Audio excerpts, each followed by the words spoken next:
Hola Gaby. Mi querido Marcos, qué gusto saludarte y bueno, qué alegría estar conectada con toda esta gente a través de Instagram y bueno, aprovechando, sacándole el jugo a la tecnología. Así es, buenísimo. Muchísimas gracias por tu espacio, por tu tiempo. Así que bueno, vamos a compartir un lindo tiempo juntos. Una alegría después de tantos años. Nos vimos hace un tiempo en Argentina, pero nos conocemos de hace muchos años, así que sé que va a ser una linda conversación. Y bueno, lo que yo te quería preguntar, algo más informal, ¿cuántos lives llevas hasta ahora? Bueno, con todo este asunto, ¿no?, que estamos viviendo mundialmente, el mundo hizo un giro en marzo y justamente estaba en Argentina. Fueron 14 noches que estuve ministrando en Argentina y Chile. Fue mi último viaje antes de todo esto que estamos viviendo. Y creo que a mediados de marzo, por allá, bueno, no, a finales, como el 22, 23 de marzo empezó esta cuestión de que si podés hacer un live, que esto, que el otro.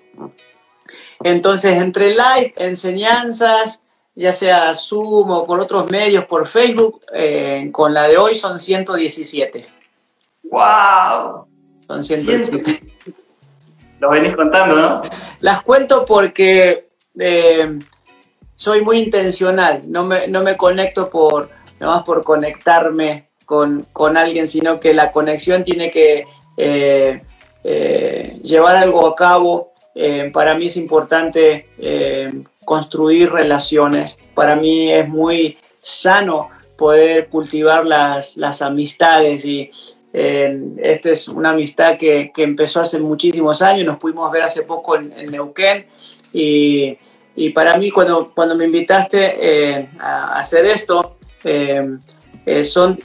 acá son las 9 de la noche, empecé el día a las 7 de la mañana, en Argentina son las 11, entonces todos podemos estar cansados y con muchas actividades, pero creo que nos hace bien y nos hace bien que la gente vea que el ministerio se construye en base a relaciones, no en base a contactos. Entonces, son muchos años en el ministerio, ¿qué significa? Que son muchos años construyendo relaciones, y eso es un privilegio, tener amigos acá, tener amigos en Argentina, en diferentes partes de América Latina, en Europa, porque es algo que se va construyendo. Obviamente no puedes hablar con todos los días, hay amigos que hace años que no hablo, pero cuando hablas, hay como una conexión que te transporta a lo que viviste y podés en sentir que estás como en el mismo espíritu, ¿no?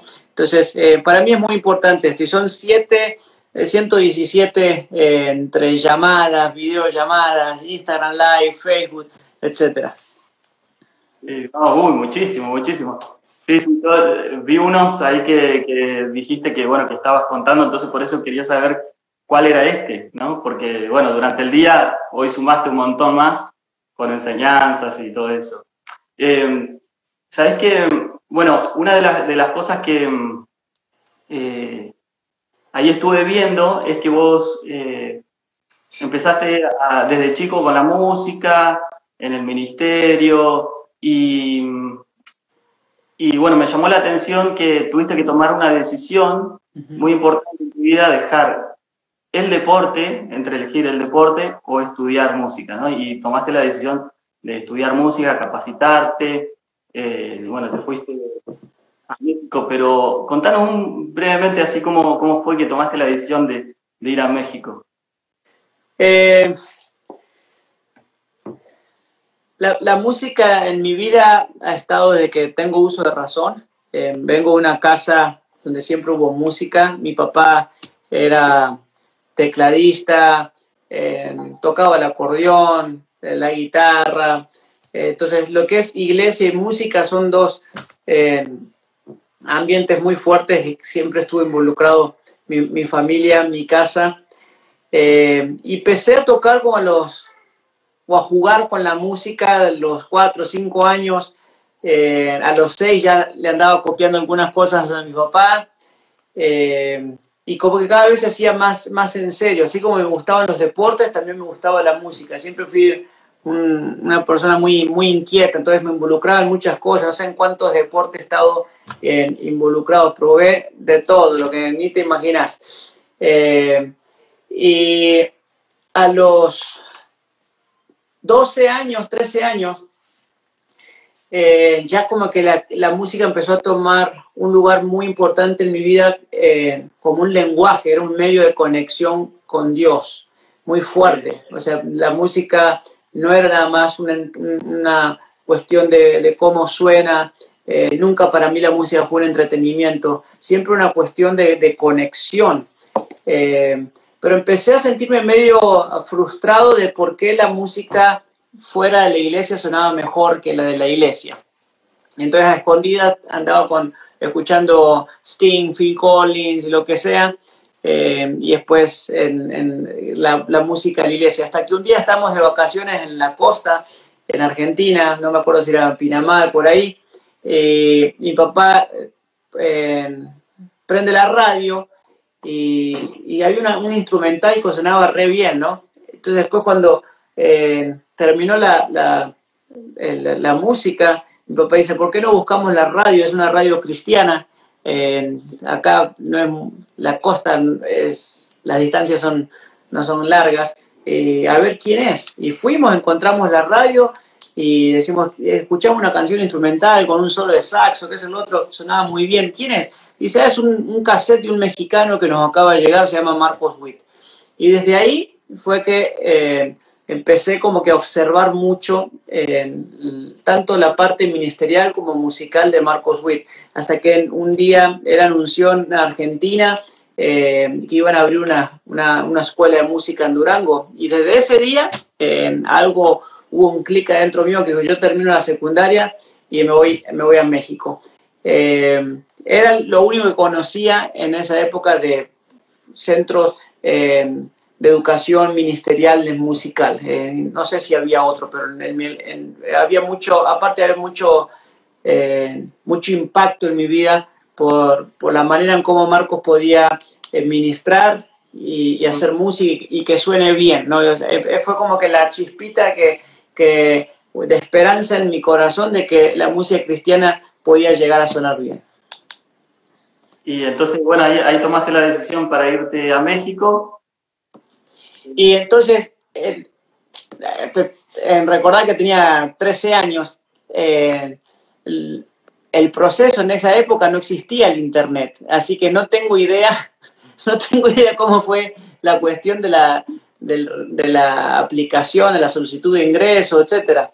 La cosa que a los 17 años, cuando estoy terminando la secundaria, estoy en el 6 de enero del 1998, estoy arriba de un avión volando a México. O sea, no tenemos idea, no me acuerdo cómo fue el proceso, en qué momento llené la solicitud, la mandé por correo, me llamó, eso sí me acuerdo, en diciembre me llamó Edgar Rocha, que era el director ministerial en esa época, que había sido aceptado, pero fue toda la verdad fue una locura, fue algo muy...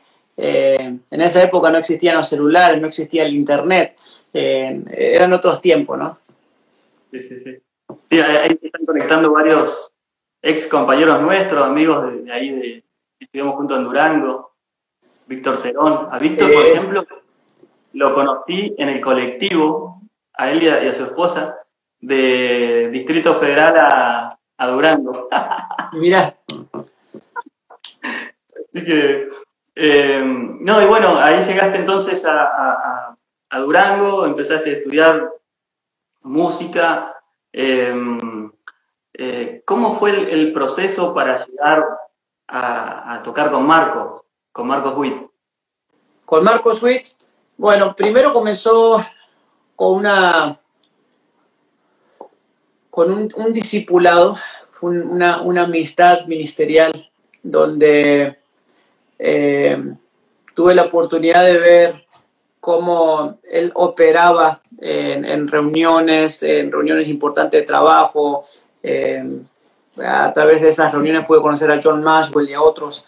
Y la música realmente no fue el tema central de nuestras primeras conversaciones. Sí me acuerdo que una vez en su oficina ahí en Durango, en Centranto, un día me sentó en el piano y me dijo, a ver, toca, a ver qué traes, ¿no? Y no me acuerdo qué toqué, creo que obviamente una de sus canciones. Sí, me acuerdo, toqué la de Te Amo, la versión original de Te Amo. Y le puse un poco de salsa a los tacos. Y me dice, suena bien, pero así no la toco yo. Yo la toco diferente. Ahí estamos como que tirando acordes y que esto que el otro.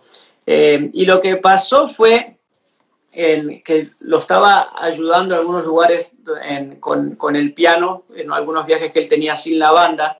Pero en una ocasión se armó como un concurso con alumnos de Durango, sí, para una audición, ¿no? Una audición. Él quería hacer toda una gira por México con alumnos de la escuela, ¿no? Y así fue. Parece que la banda en la que yo estaba tocando ganamos el concurso y ahí nos fuimos metiendo más y más. Y después ya volvió a la otra banda. Viajaban otros músicos como un Steven Monarres en el segundo teclado, bueno, varios chicos de México que han participado en grabaciones de canción. Y en el 2000 es cuando comienza la banda con Randall González,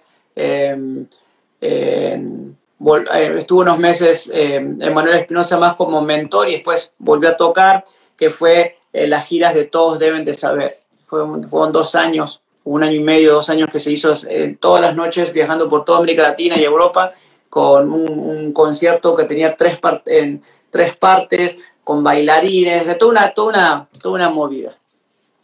Y con Todos Deben de Saber, grabaron un video, ¿no? O sea, ¿cómo se dice? Fue como un documental, porque se grababan todos los lugares donde iba y después se hizo un resumen como un documental de las experiencias y por ahí debe estar en YouTube, no lo busquen. Bueno, y tu escuela, bueno, ya venís de Argentina con todo esto, y en Durango, ¿alguna experiencia que te haya marcado, que nos puedas contar? Sí, son muchísimas. Durango fue muy fuerte porque fue un cambio de cultura, cambio de todo. No me gustaba la comida, no me gustaba nada al principio. Después lo terminás amando, pero al principio era muy fuerte el choque cultural. Y hubo muchas experiencias en amistades como la tuya, o sea, un montón de amigos que pudimos, amistades que nacieron ahí, ¿no? Experiencias espirituales muy fuertes, los devocionales.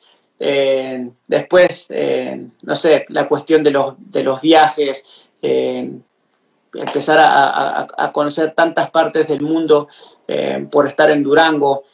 Fue algo que realmente marcó un antes y un después en mi vida. Nos hizo madurar muy fuerte, nos hizo crecer muy fuerte, porque eran otros tiempos, era otra época.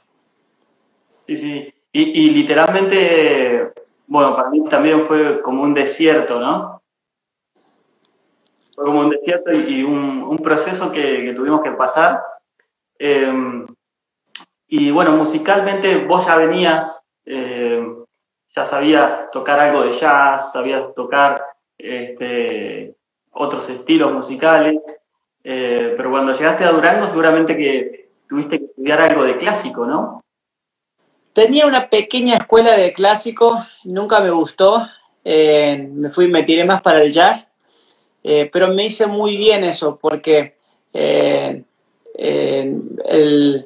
maestro, tuve varios maestros, pero el que realmente me sacó el sombrero fue Leo, y él fue el que se encargó de decirme, tocas horrible, no me importa si estás viajando con Marcos Witt, lo que sea, pero no, tu técnica es malísima.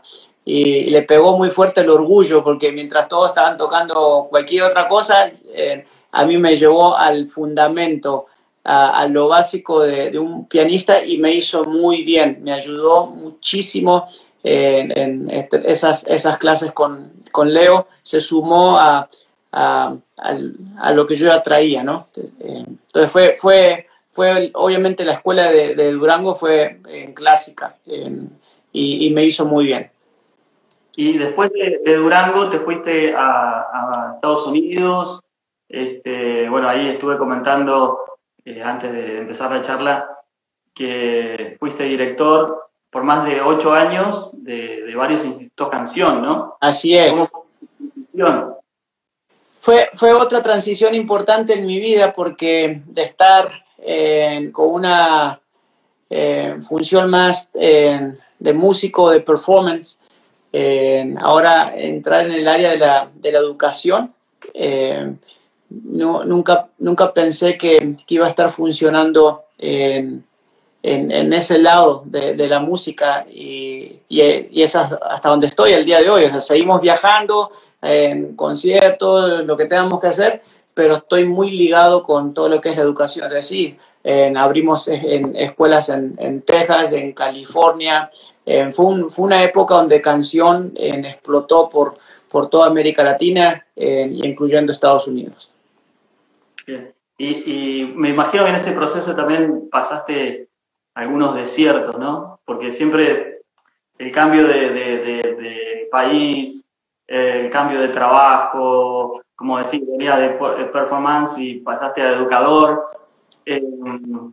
Esos desiertos, ¿cómo los pudiste superar? Porque me imagino que no solamente cambio de país, sino emocional, de todo tipo. Sí, he pasado por diferentes tiempos de prueba, de desánimo, de desierto, de malas decisiones, ocasiones. ¿Cómo salís adelante? Salís adelante por la gracia de Dios, salís adelante reconociéndolo a Él, y después rodeándote de gente sana, de gente que quiere ayudarte a que no te estanques en tu corazón, en tus emociones, en tu espíritu. Si no fuese por el cuerpo de Cristo, no podríamos sobrevivir acá, porque es Dios a través de su palabra escrita que nos habla, nos ministra a través del Espíritu Santo, que es Cristo mismo, la expresión de Cristo en nosotros. Pero después el cuerpo de Cristo, llorar con el que llora, reír con el que ríe. Entonces hubo gente clave que estuvo cerca de mí en los momentos más duros, en los momentos más difíciles, en los momentos más oscuros, en los desiertos donde yo pensé que de ahí no salía. Y si estoy acá y estoy sentado acá, hoy es por la gracia de Dios y por esas personas que Dios usó para estar conmigo. No sé si hay alguien acá ahora viendo en directo o lo va a ver después, que puede estar pasando por algún desierto, ¿no? ¿Qué palabras le darías? ¿Qué le dirías? Que no lo peleen solo, o sea, que no... las tentaciones de Satanás son para llevarte al fracaso, porque te quiere destruir. Las tentaciones, que son pruebas, justamente la palabra tentación original es prueba, las tentaciones de Dios son para fortalecernos. Entonces, si las pruebas que estás pasando ahora no son de Dios, no las vivas solo. Acompáñate de gente que está bien parado en sus convicciones como hijo de Dios, como hija de Dios. Aprendamos a ser vulnerables, aprendamos a entender que Dios no busca perfección. Y cuando me refiero a perfección, porque hay momentos en la Biblia que Él habla donde nos va perfeccionando. Me refiero a que la perfección humana de que no admito errores o falla. Un éxito muy carnal de que la vida depende de la aceptación de lo que la gente diga y no de cómo Dios me ve, de lo que Él dice. Entonces tenemos que aprender a ser vulnerables, hablar de las cosas buenas, los logros y también de las cosas difíciles que pasamos. Ahora, lo importante es que seas sabio con quién lo hablas. Acércate a gente sana, a gente madura, a gente que te va a ayudar a que no quedes estancado. No te juntes con el chismoso, no te juntes con aquel inmaduro que te va a condenar, te va a criticar. Por eso hay mucha gente que no quiere abrirse, porque justamente tiene miedo a ser otra vez condenado, atacado, criticado. Vos habías contado, cuando contaste tu testimonio, ahí está en YouTube, lo pueden buscar, que bueno, pasaste un proceso muy difícil y ahí conociste a Marco Barrientos. Bueno, a Marcos ¿Verdad? ya lo conocía, pero era más ministrando, más en la función ministerial y no de amistad. Pero sí, él fue una de las personas que Dios usó definitivamente para que no me quede estancado en ese pozo y que pueda volver a respirar. Una de las palabras fuertes que Marco me dio sin saber lo que yo estaba pasando fue, siempre supiste que los dones son irrevocables. Pero ¿quién dijo el hombre que... No, ¿quién fue? ¿De dónde sacaste que el hombre es quien define cuándo un ministerio comienza y cuándo un ministerio termina? Aprender, arreglar, corregir lo que tengas que corregir y dedícate a lo que yo te llamé. Fue una palabra que me dio estábamos ministrando en la Ciudad de México, un evento muy grande. Él no tenía idea de lo que yo estaba pasando y Dios a través de esa palabra hizo que yo tenga la apertura para hablar con él y contarle lo que estaba viviendo y pudo estar presente conmigo en momentos muy, muy difíciles, muy, muy oscuros.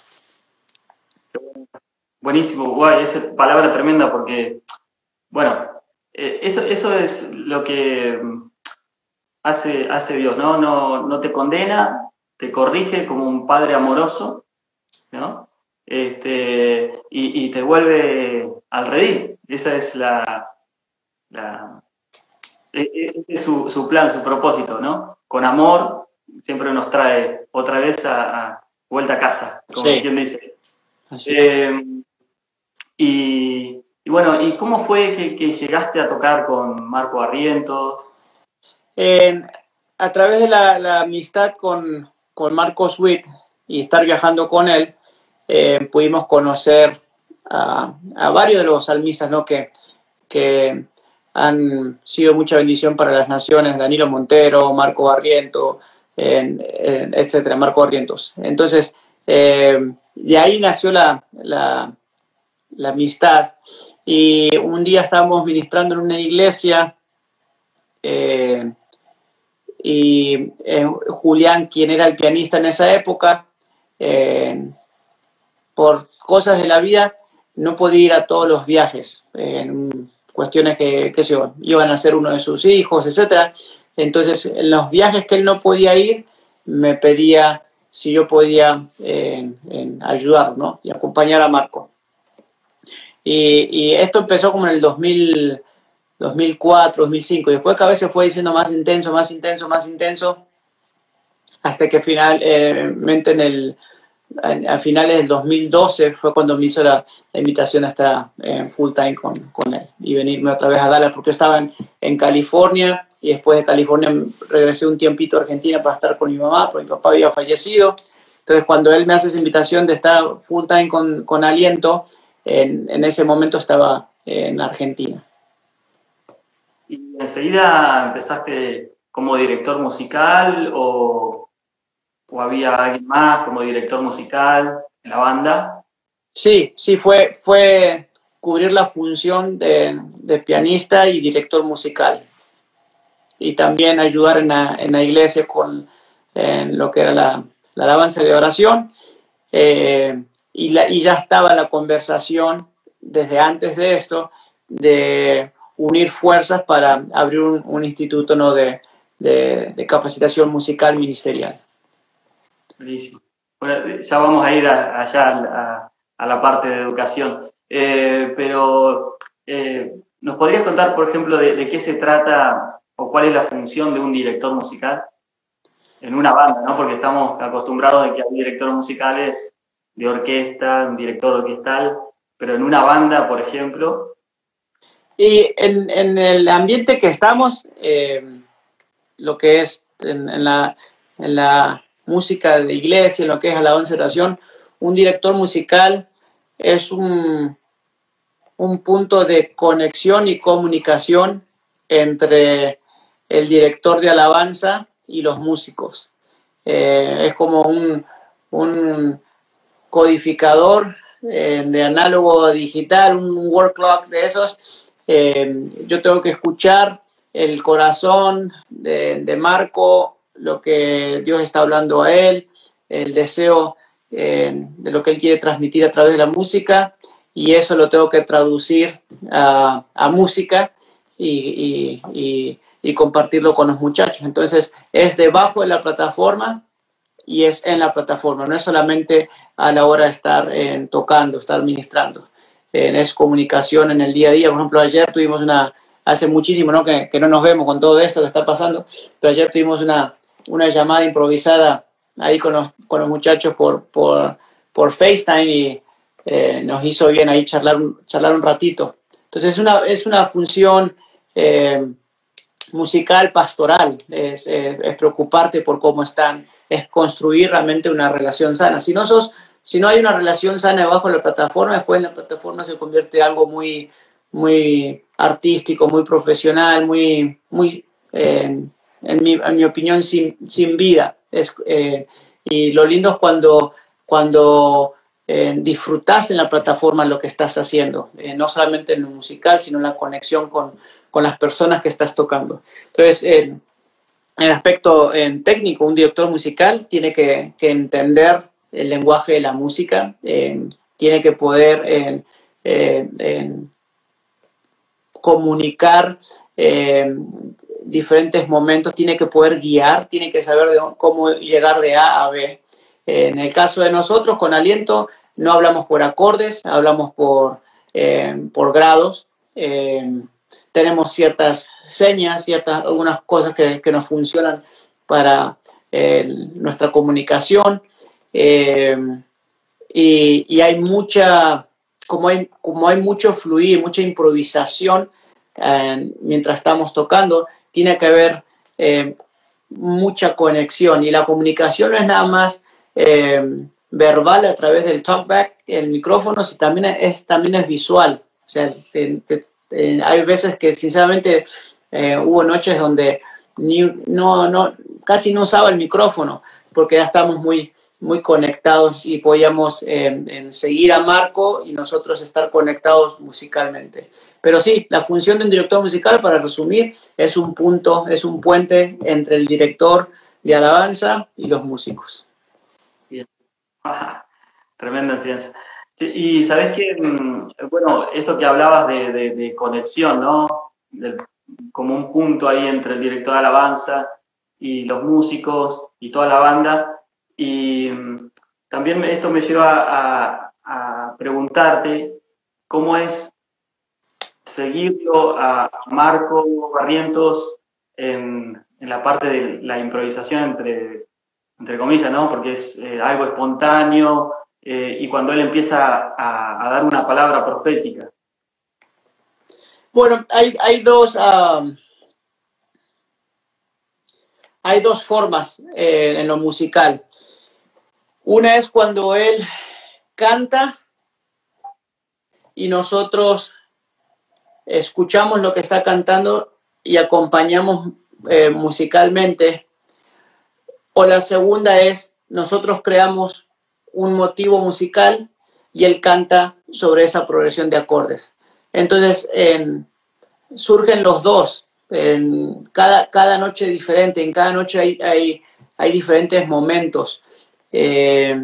Y es simplemente ser sensible, y por los tantos años ministrando juntos nos vamos conociendo. Entonces hay momentos donde él hace como una pausa para que la música pueda hablar, y mientras la música va construyendo algo, él se suma a eso que se construyó. Su preferencia musical es que no haya tanto movimiento de armonía, es que se pueda construir una idea y esa idea se repita y él habla, canta sobre esa idea.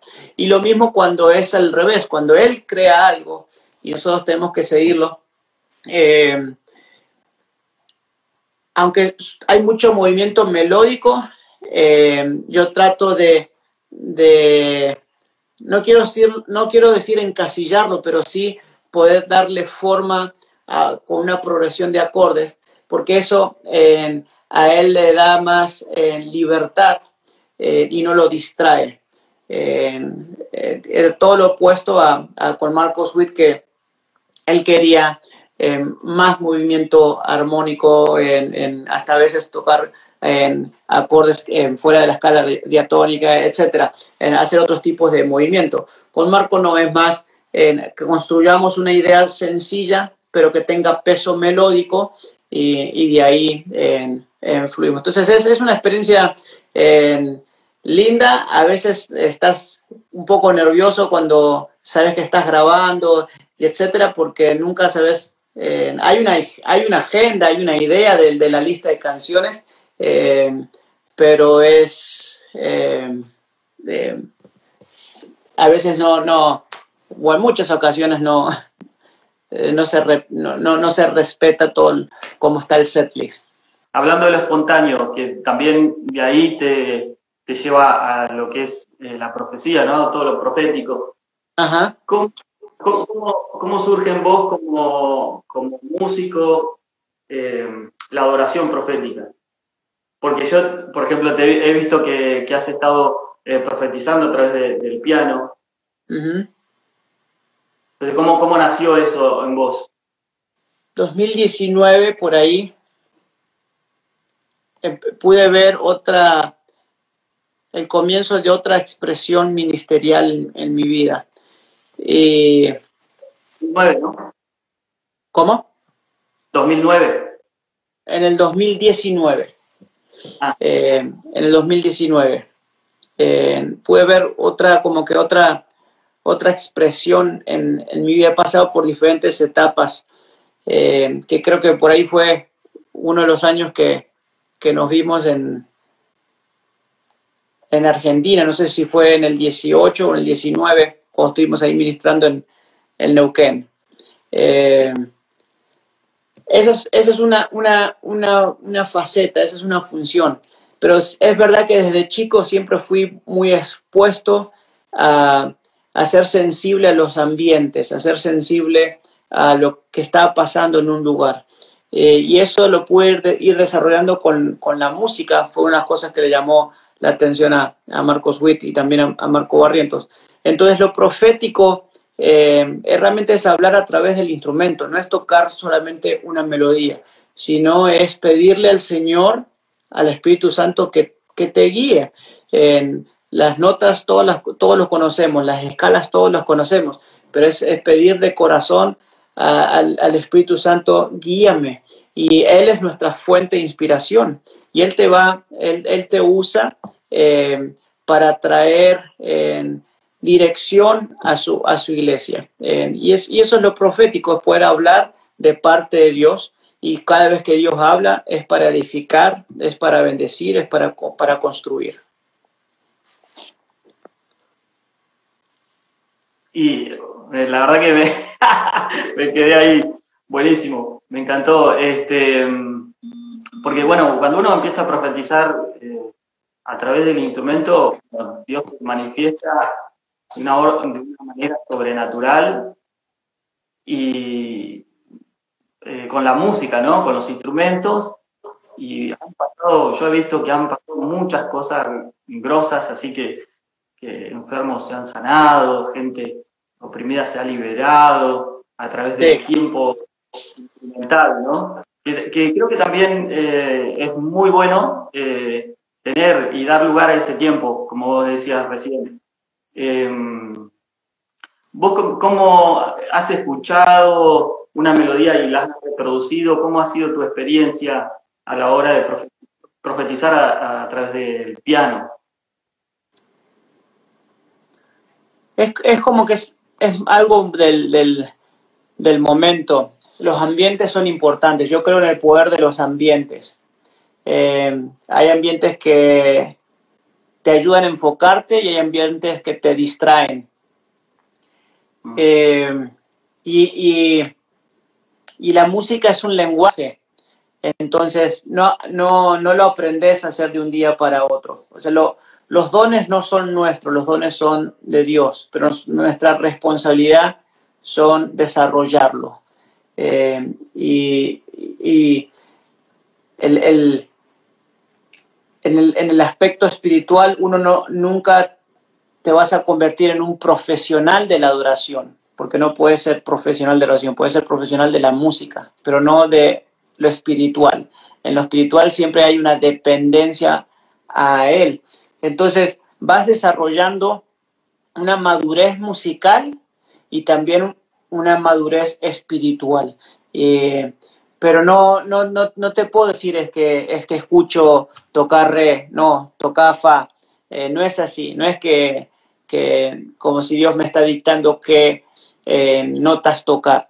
Es simplemente el no querer distraer con lo que estoy tocando. Por ejemplo, si es una progresión de acordes, la típica, 6, 4, 1, 5, no se te puede pasar por la cabeza en un momento así muy intenso, 6, 4, 1 y 5, y está sonando así muy fuerte, a querer usar la escala de blues. O sea, puede ser que entre, pero es como que es una combinación entre la madurez musical y la madurez espiritual, y también aprender a callarte. Cuando tocas una idea y parece que esa idea no va para ningún lado, no lo forces, déjalo y deja que otro instrumento hable. En muchas ocasiones puede ser la batería, puede ser el bajo, puede ser la guitarra, no es que siempre tiene que ser el piano.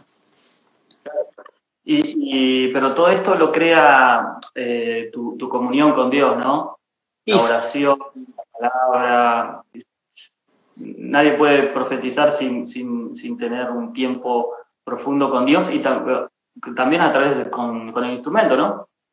Es que si ¿de qué vas a dar? Si no puedes dar algo que no hayas recibido, ¿no? Entonces, obviamente, dice en Mateo 6:6 que cuando Jesús enseña a orar, él dice que entres a ese lugar no secreto, que cierres la puerta y que mi Padre que está en lo secreto, que ve todo en lo secreto, te va a recompensar en público. Entonces aprendamos a conocer a Dios en lo secreto, y no te preocupes por lo público. Él se encarga de exponer para la misma, para su gloria, para ser de bendición y edificación para el cuerpo de Cristo.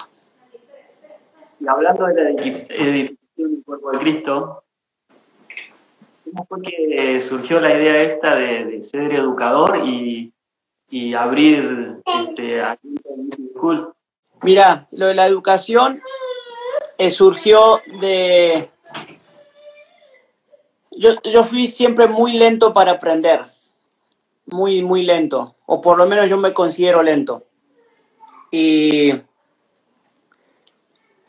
cuando en algún momento de mi vida sentí que tenía algunas llaves para ayudar a otros, ahí fue donde dije, no puedo solamente tener una función de tocar, sino que necesito también compartir llaves, secretos, como quieras llamarle, para que otros puedan crecer, porque algún día ya no va a estar Gabriel, ¿y quién va a seguir con esto? Y es pensar en otros, es pensar en dejar un legado, es pensar en que tenemos una función en la tierra de hacer discípulos, no discípulos nuestros, discípulos de Jesús, pero involucra también en tu estilo de vida y en los dones que Dios te ha dado. Ahora hay un muchacho que está conectado, es un joven que un día de estos voy a hacer un live. Él es un jovencito de México que es impresionante la gracia que Dios le ha dado, el don que desde el primer día que yo lo escuché tocar en las redes sociales, dije, este tipo tiene algo especial de Dios. Y hoy justamente tuvimos una llamada y vamos a hacer un live un día de esto para que entiendan que Dios no tiene límites, Dios no tiene límites, Él puede usarte con la edad que tengas, seas un joven de 11, 12 años, una niña, un adulto, el Espíritu Santo te puede usar y te quiere usar para traer edificación al cuerpo de Cristo. Entonces, este muchacho lo tengo ahí de sorpresa ahora, ¿no? Después si quieren lo podemos anunciar. Tiene una familiar y todos sus papás, sus hermanos son unos genios musicalmente. Pero en él yo veo una gracia de Dios que me llama la atención y me hace recordar mi infancia. Y lo que yo puedo invertir en él, esa fue la llamada que tuvimos, fue si en algo puedo impartir de lo que el Señor me dio, lo voy a hacer de todo corazón. Y tiene mucho hambre de Dios, no solamente de la música. Y cuando combinas el poder del Espíritu Santo con el poder de la música, entonces ahí es donde está lo que yo llamo un ministro verdadero de alabanza y oración. Porque música sin Dios es música. Y querer con la música hablar de parte de Dios y no entendés el lenguaje de la música, trae confusión. Se necesita ser buenos mayordomos de lo que Dios ha puesto en nuestras vidas. Así que la educación para mí es algo fundamental para preparar a las nuevas generaciones. Sí. Y así también abriste acá en Argentina el Instituto Vida Music, ¿no? Sí. En el 2011 y, ¿no? Más o menos por ahí. Nació en Sacramento, California, y de ahí lo llevamos a Buenos Aires, Argentina. Y tiene la misma visión que Aliento, ¿verdad? Sí, el mismo corazón, la misma visión, formar músicos adoradores con el carácter de Cristo. Bueno, la primera pregunta de José Luis, de un amigo que tenemos en común, sí, de ahí de Bahía. ¿Cuánto tiempo por día se necesita de ensayo para ser un buen músico, considerando que alguien que tiene familia, ¿no? que tiene trabajo? ¿Cuánto querés tocar? ¿Cuánto querés hablar a través de la música? ¿Cuáles son tus metas a través de la música? ¿Querés ser un músico profesional de jazz? ¿Un concertista de clásico? ¿Tocar una banda de pop? ¿Estar en un grupo de cumbia? Todo depende de cuál sea tu meta. Para ciertos estilos y para cierta música no vas a necesitar estar 8 horas por día. Entonces yo creo que depende del hambre y el deseo de uno de crecer. Si la música es un hobby es una cosa, si la música es una profesión es otra, si la música está conectada con tu llamado es otra. Entonces todo depende.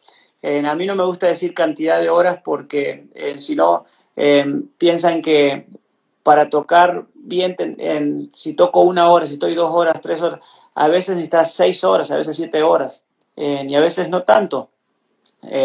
Pero sí es un músculo y se tiene que ejercitar todos los días. Entonces, si tengo que poner un estándar y hacer una ley, y por dedocracia, para mí creo que no puede ser menos de 1 hora por día. Todos los días 1 hora es algo, un punto sano de partida. 10 minutos no te hacen nada. Ir al gimnasio 10 minutos no te hace nada porque recuerden que involucran los músculos y hay memorias. Entonces, si vas a practicar 10 minutos por día o 10 minutos en la mañana, 10 minutos al mediodía y 10 minutos en la noche, mejor no practiques. Necesitas un tiempo donde puedas dedicarle precisión, enfoque. Y esa disciplina, si tenés el tiempo para las redes sociales, si tenés tiempo para Netflix y no tenés tiempo para la música, entonces no es realmente una prioridad, no hay un deseo genuino de querer servir con excelencia a través de la música. Hay un chico que se llama Dave, de allá de Cipolletti, de acá de Río Negro, y dice que tiene un problema auditivo y dice que es todo un proceso para él como músico, ¿no? Y cómo ha sido seguir adelante con la dificultad en los oídos. Hay que cuidarse mucho. Hay que cuidarse mucho, hay que tener cuidado con el volumen que utilizan, ya sea si es un monitor de piso o si son en auriculares, in-ears. Los oídos para un músico, eso es fundamental. Entonces, muchas veces en nuestras iglesias hispanas, lo último que se piensa es en el sonidista, y eso hace que se toca por años con frecuencias que van lastimando los oídos, ¿no? Y la tendencia esta de querer tener mucho volumen para sentir, para disfrutar, pero acá estamos castigando a los oídos. Entonces, que se cuide, que Dios lo bendiga y oramos para que Dios lo sane, haga un milagro ahí con sus oídos. Seguro. Bueno, ¿y cómo armarías o cómo armás la lista de canciones con la banda, tocando con Marco Barrientos? Con Marco Barrientos es una cosa, con la iglesia es otra, porque con Marco Barrientos puede ser un concierto de 2 horas o 3 horas. En la iglesia son 20 minutos, 25 minutos. El concepto es el mismo, pero lo que varía es la cantidad de canciones. Yo lo divido en 4 partes. La primera es, comenzamos con gratitud, entrar por sus puertas con acción de gracia. La segunda es celebración. Sí. La tercera es intimidad. Y la cuarta es exaltación. Ese es como yo armo una lista de canciones. Ese es el concepto que usan entonces, tanto en la iglesia como con la banda. Exacto. Entonces puedes comenzar con una canción que reconozca, ¿no?, que de gratitud lo que él hecho, lo que él ha hecho, quién es. Después, pachanga celestial. Sí. Después, intimidad. Y terminamos con exaltación. Una canción de exaltación puede ser, por ejemplo, Dios de lo imposible. Te adoramos, te exaltamos, te reconocemos. Sí, que reconozca la grandeza. Exacto. Darío de Neuquén dice cuáles son las cualidades que debe tener, bueno, el músico que quiere ser director musical. El músico que quiere ser director musical tiene que tener autoridad musical para poder dirigir a otros.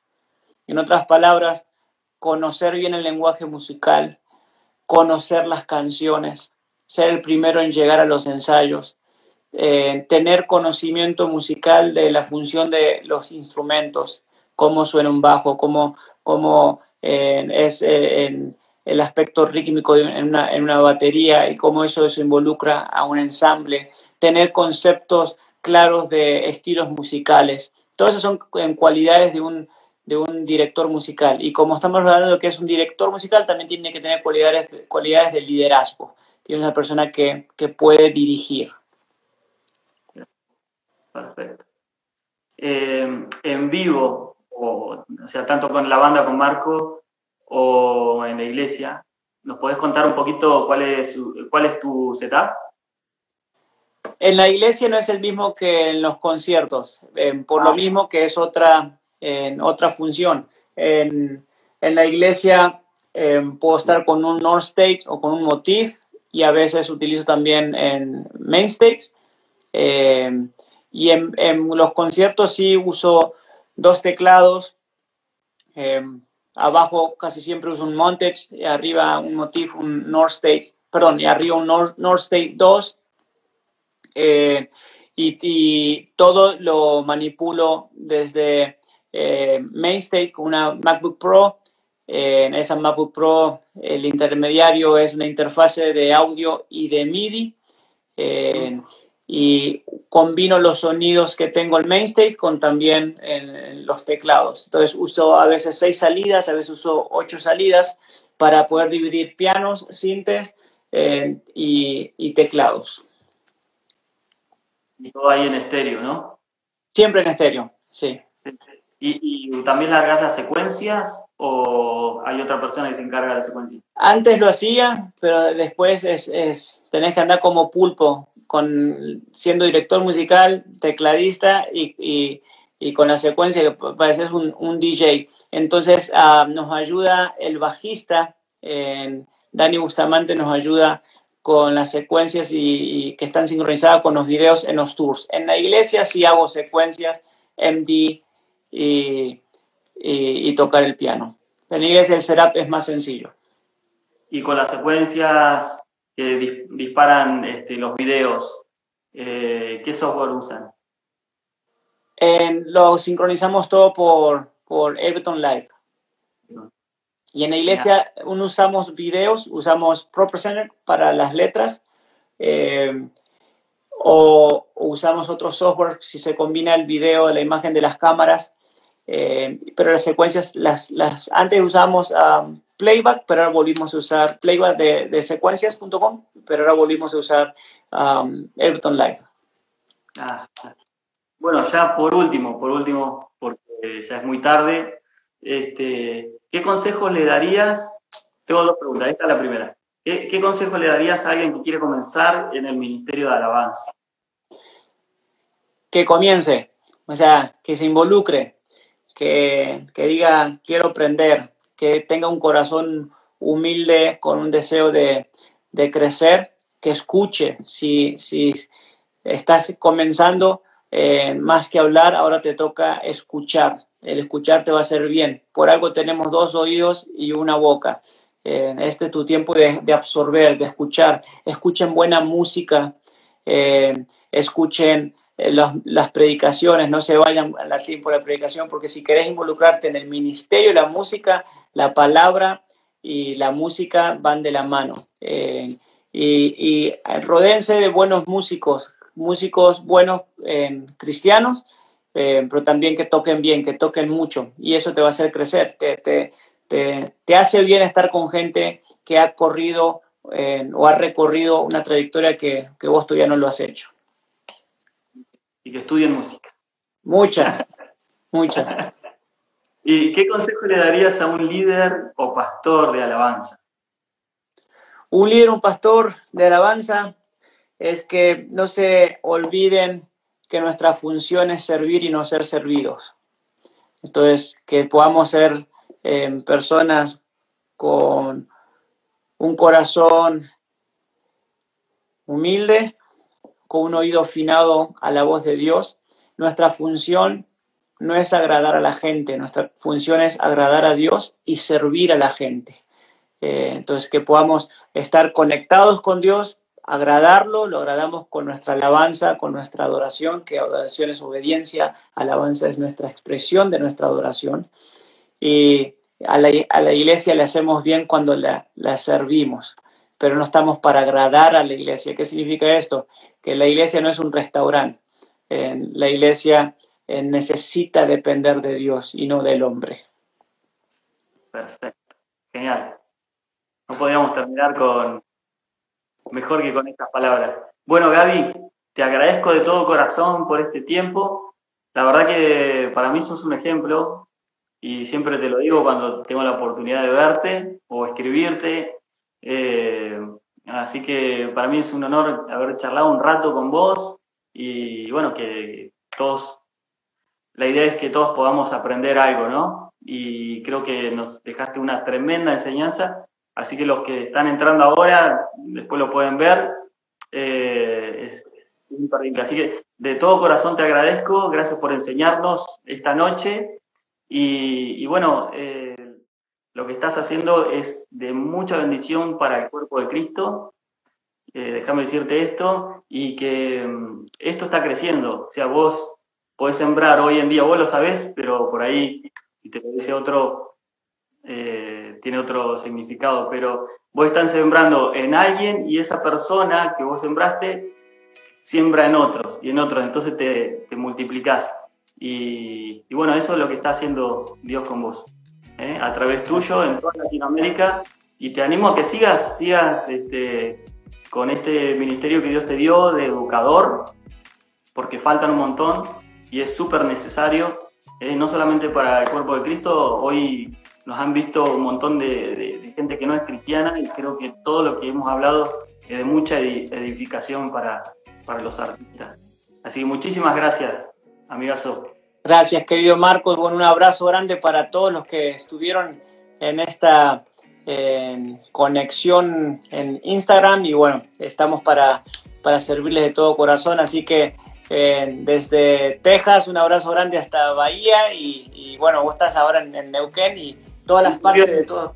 ¿En Cipolletti? No, en General Roca. Ah, General Roca, del otro lado del puente. Y bueno, y que sigan creyendo en el Señor, crean en el Señor. Recuerden que en esta vida, para poder avanzar, necesitamos fe. Sin fe es imposible agradar a Dios. Y Dios sigue haciendo las cosas que el hombre no puede entender, que la ciencia no puede entender. Dios sigue obrando. Así que abrácense de la palabra del Señor, de la obra del Espíritu Santo y de la iglesia, del cuerpo maravilloso. Así que, querido Marcos, y a todos, un abrazo grande. Gracias por esta oportunidad.